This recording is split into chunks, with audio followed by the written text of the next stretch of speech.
স্বাগত আপনাদের সাথে রয়েছে আমি প্রিয়াঙ্কা। শুরুতেই আমাদের নজর রাখতে হচ্ছে জাতীয় রাজনীতির দিকে, কারণ বিরোধী জোট আইএনডিএ আরো জোরদার হচ্ছে মমতা বন্দ্যোপাধ্যায়কে নেতৃত্বে আনার দাবি। সমাজবাদী পার্টি ও এনসিপির পর এবার তৃণমূল নেত্রীর নামে জোর সওয়াল লালু প্রসাদ যাদবের।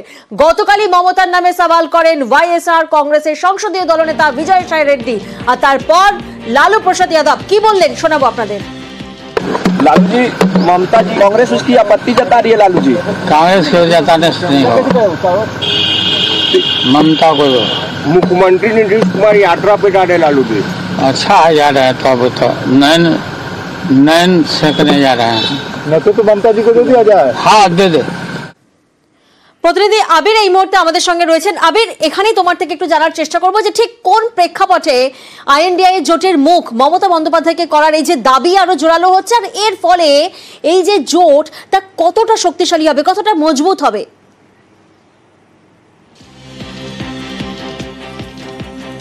দেখো, দুটোর ক্ষেত্রে একটা মিল রয়েছে এই উত্তরে। সেটা হচ্ছে যে মমতা বন্দ্যোপাধ্যায় বিজেপি বিরোধিতার ক্ষেত্রেই অন্যতম প্রধান মুখ, এবং কেন্দ্রীয়ভাবে বা জাতীয় রাজনীতির ক্ষেত্রে বিজেপিকে যে বা যারা অত্যন্ত শক্তিশালীভাবে চ্যালেঞ্জ ছুড়ে দিতে পারেন সেক্ষেত্রে দাঁড়িয়ে মমতা বন্দ্যোপাধ্যায় রয়েছেন। ফলে ইন্ডিয়া ব্লকের ক্ষেত্রে মমতা বন্দ্যোপাধ্যায়ের সেই গুরুত্ব বাকি আঞ্চলিক দলগুলোর কাছেও প্রতিষ্ঠিত।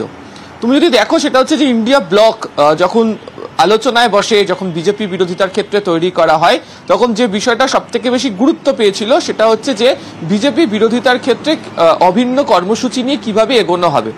যেটা সূত্রের খবর সেটা হচ্ছে যে ওই ব্লকের মধ্যে থাকা একাধিক রাজনৈতিক দলের নেতৃত্ব মনে করেন কংগ্রেস বিভিন্ন সময় ধরে যে আচরণ করেছে সেই আচরণ বাকিদের কাছে যথোপযুক্ত বলে মনে হয়নি, এবং এই কারণেই বিভিন্ন সময় ইন্ডিয়া ব্লকের বৈঠকের আগে পরে বহু সময় দেখতে পাওয়া গিয়েছে যে অখিলেশ, তেজস্বী, অরবিন্দ কেজরিওয়াল, স্ট্যালিন, শরদ পাওয়ার গোষ্ঠীর, উদ্ধবের গোষ্ঠীর যারা রয়েছেন তারা বারবার মমতা বন্দ্যোপাধ্যায়ের সঙ্গে কথা বলেছেন, এবং বারবার ধরে বলছি যে সাম্প্রতিক সময়ে রাঁচিতে হিমন্তের যে শপথ, সেই শপথের দিনেও দেখতে পাওয়া গিয়েছিল যে মমতা বন্দ্যোপাধ্যায়কে ঘিরে ইন্ডিয়া ব্লকের একাধিক জন রয়েছেন, বাকি দিকে কংগ্রেসের রাহুল গান্ধী, ডিকে শিবকুমার, মল্লিকার্জুন খাড়গে তারা বসে রয়েছেন।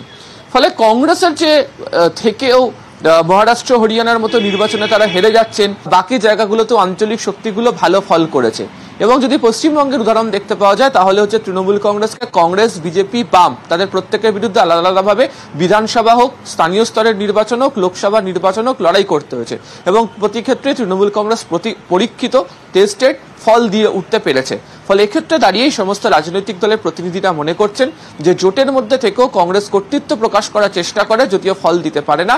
এক্ষেত্রে আঞ্চলিক শক্তিগুলোকে গুরুত্ব দিয়ে বিজেপি বিরোধিতার ক্ষেত্রে যে প্রধান মুখকে বাছাই করে নিয়ে রাখা উচিত, সেই জন্যই তারা মমতা বন্দ্যোপাধ্যায়কে সমর্থন জানাচ্ছেন, এবং সে কারণেই বিভিন্ন নেতাদের মুখে মমতা বন্দ্যোপাধ্যায় ইন্ডিয়া ব্লকের দায়িত্ব নিয়ে দেখুন সেই বক্তব্যের কথা তারা তুলে ধরেছেন।